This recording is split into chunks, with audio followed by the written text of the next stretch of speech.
I got one. I finally got a story from someone who claims to have seen the Jersey Devil. Let me just tell you the story. 1992. Year after I was born, right? This guy was driving down the highway. He's not a semi-trucker. He's not a trucker. He was just driving down the highway. Swears to God he heard this rumbling. It made him think like an earthquake was about to happen. It was like a really bassy rumble. At first he thought it was coming from his vehicle. He thought maybe his car was about to break down. He didn't know what to think. He rolls down his window to see if it gets louder, like if it is coming from his car. And it gets louder, but he said it was coming from above him. And so, of course, he slows down, and he's looking out the window, looking around, looking up, through the hood, trying to see what's going on. Now, his SUV had a sunroof. So he opens up the sunroof and opens the window a hair, and he said it sounded like there was like a jet turbine just above his truck. He said it was around 3 a.m. I think he said it was a work night, so there was almost no one on the road. It's just him and his SUV at 3 a.m. coming from his brother's house back to his own house.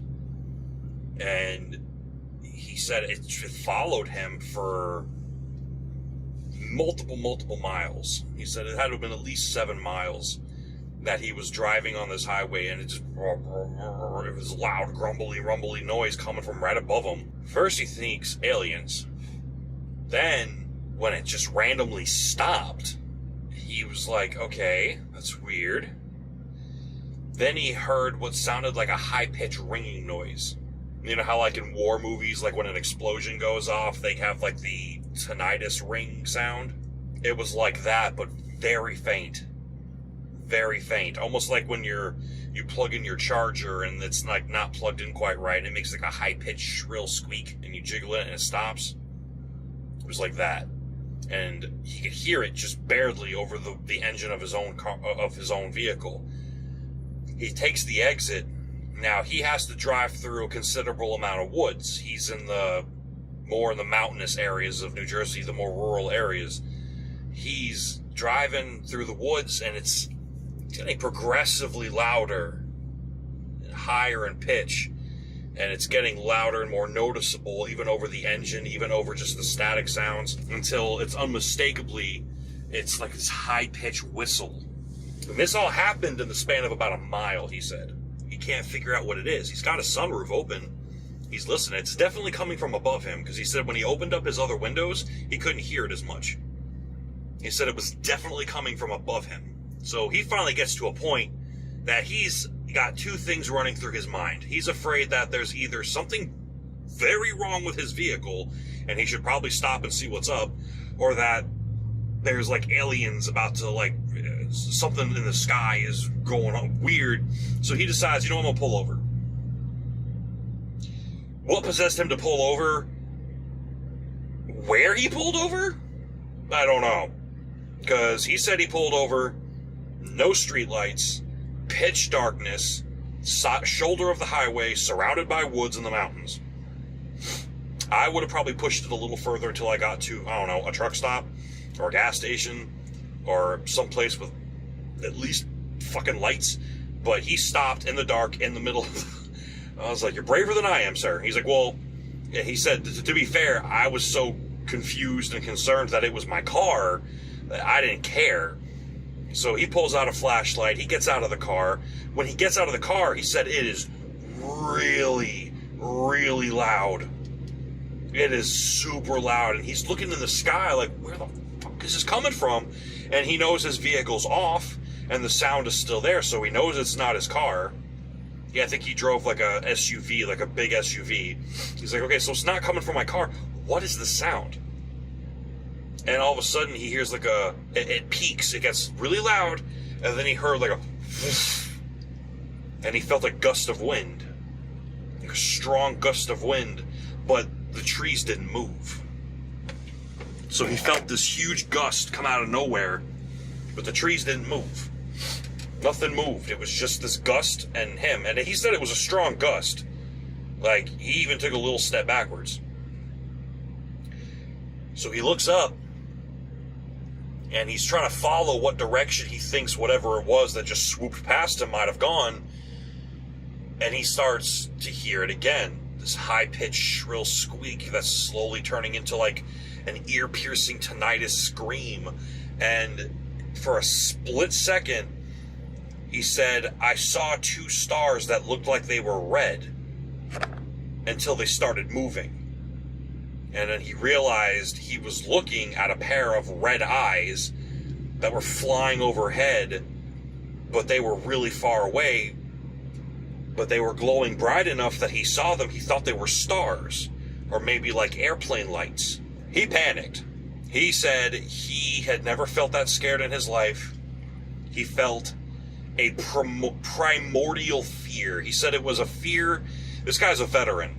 He said he felt a fear that he didn't even feel when he was in firefights in Iraq. He felt like, I am prey, I am being hunted, I need to go.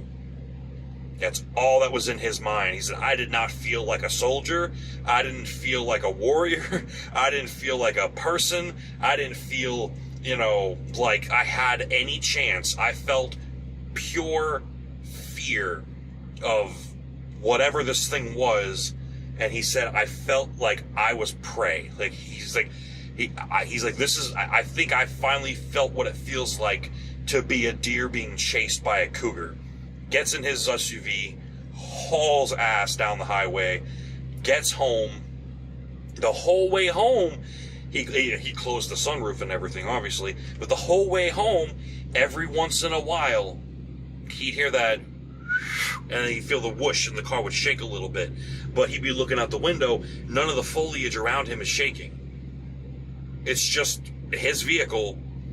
He'd hear the whoosh, and the high-pitched shrill would get to it really intense, and woof, over the truck, and you could feel the little shake. And he got to his house, and he's at this point where he's parked in his driveway, and his house, he can't get any closer to his house because of the way his house was set up.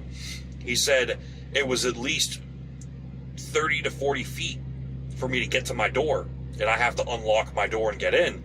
And he said it hit him when he got there. He was terrified because he's like, I now have to get from my vehicle to my front door and unlock it and get inside and hope this thing doesn't snag me either in transit to my door or while I'm freaking with the keys. So he starts calling his wife. He's calling until finally she answers, like, what the hell are you doing? And he's like, I need you to open the door for me. Don't come outside, but I need you to open the door for me right now. And she's like, oh, what happened? You forget? He's like, shut up and open the door. So she's like, oh shit, okay. She gets up, she grabs the door, and he's like, and while you're at it, grab my shotgun. And she's like, oh my God, what's going on? Who's following you? And he's like, stop asking questions, grab the gun, open the door, I'm gonna come running, don't get in my way, or I'm gonna plow into you. So she opens the door, he hops out the car, hauls ass, jumps the little wood picket fence they have, runs to the door, and he said, he says, I almost shit on myself because as I was about halfway there, I could hear the high-pitched shrill whistle sound getting louder, faster, and I knew it was just a matter of seconds before this thing was going to swoosh down. And right as it like crescendoed, right as it got to that high-pitched part where he knew the next thing is the whoosh, he made it past the door, grabbed the shotgun from his wife, and slammed the door. She's freaking out. He's freaking out. And at that point, it got quiet. Nothing happened. It left him alone, I guess, at that point. But his wife also, because she asked him, what was that sound? So she heard it too. And he said that the next day, he didn't sleep. He was awake all night with that shotgun in his hand. And he goes back to his truck. And he said you could see very faintly, but you could see thin scratch lines across the the top of the SUV. Not like claws, but like something hard definitely brushed up against the top of the truck at some point. He didn't drive past any low-hanging branches, but it's also known that the Jersey Devil apparently has hooves instead of feet. And he said it almost looked like maybe hooves, like just kind of like nicked the top of the SUV as they were going by. And there were just little scratches about this long, little right off the top. And he said it took him weeks to get over that. He refused to stay out after dark, and he says he still has nightmares about looking up in the sky in his dreams and seeing those two small red orbs just staring down at him. And the thing that fucked him up too is he said once he calmed down and he started thinking about it, he never really saw a form to these glowing orbs. He didn't see a big black winged body with a tail. He just saw the eyes, and he couldn't untransfix himself from the eyes. And the eyes is what put that fear in him of him feeling helpless, like utterly, completely, I am prey, that is a predator, I am helpless, run. So he didn't even get a good look at it. He just caught a glimpse of the eyes and immediately went straight. This is a veteran who served our country overseas, was in firefights, watched his friends die next to him. I'm talking all the jazz of a war hero, warrior mentality, bravery. And he said instantly terrified. He's like, I had never been so scared in my life. And to me, I've met a lot of veterans who've seen some horrible things and had to do some horrible things. For a veteran to tell me that they saw something that instantly terrified them to the point of running away, that's scarier than anything I've heard about on this road. Because these guys looked death in the face and fucking smiled, and this thing, whatever the hell it was, made one of those men almost poop himself. Literally, he said, I got this close to shitting on myself. And bro.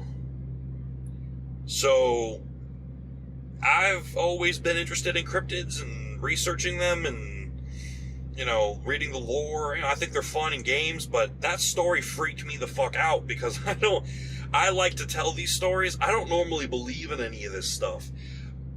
It may not have been the Jersey Devil. It could have just been a regular demon. I don't know. I'm a Christian man. I believe in angels and demons. I don't think there are anything else in between. I think every weird cryptid and ghost and every weird thing out there is a demon trying to convince people that they're real so that they don't believe in God. Because, if ghosts exist, then God's not real. If aliens exist, then God's not real. If monsters exist, then God's not real. So they make themselves look like these things to convince people, to make people believe that God's not real, because if this is real, then God can't be.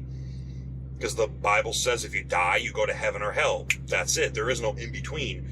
So I always believe that ghosts are demons fucking with people, trying to convince them that they're ghosts, so that, if ghosts are real, the Bible can't be real, God can't be real, it's all fake, it's all a ploy, it's all psychops, psychological warfare kind of stuff. But whatever this guy saw, that's weird shit, dude. I gotta drive in like 2 hours, and it'll be 3 o'clock in the morning when I have to start driving, because I have to drop off at my 90 at 7 a.m. I don't wanna. Oh man, I need to cool it with some of these scary stories, man. They're getting really, it's almost like I'm getting to a point where I don't even have to push. I ask some of these people and they just want to tell me their stories. There's been times I've had people that were like in a hurry about to leave and they don't really have time to talk, but yet they'll still stop and tell me their story before they leave. Like this guy, I just went inside to grab myself an energy drink. I didn't expect to talk to anyone. I just started having a casual conversation with this veteran, and it just popped in my head. I'm like, hey, I'm in Jersey. Have you ever had any encounters with the Jersey Devil? And he just got serious, and he's like, do you really want to hear about it? And I was like, yeah, I have a YouTube channel. I tell stories on it, yada, yada, yada. And he's like, all right, I got a story for you. And I was like, oh, yeah, story for the channel. And then by the time he was done telling me, I'm like, what the absolute fuck? I don't want to drive tonight. I want to go in the back and sleep and just go, no. Oh, man. I got goosebumps on goosebumps fucking hearing that story. Because, I mean, honestly, what's big enough that it whooshes past a vehicle, strong enough to shake the vehicle, but not even bother the trees or the grass or any of the foliage around you? That's like pinpoint accurate pressure. Like, that's crazy. Well, that's the story for tonight. I gotta drive here in about an hour and a half, 2 hours. Well, if I don't upload for a while, guys, you know I'm dead. The Jersey Devil got me. Alright, well, if you enjoyed the video, please leave a like. If you think I could do something different or better, please leave a comment. I'm always looking for constructive criticism. If you're watching while you're driving and you're just listening, please drive safely. And if you're looking at this while you're driving, get off your fucking phone.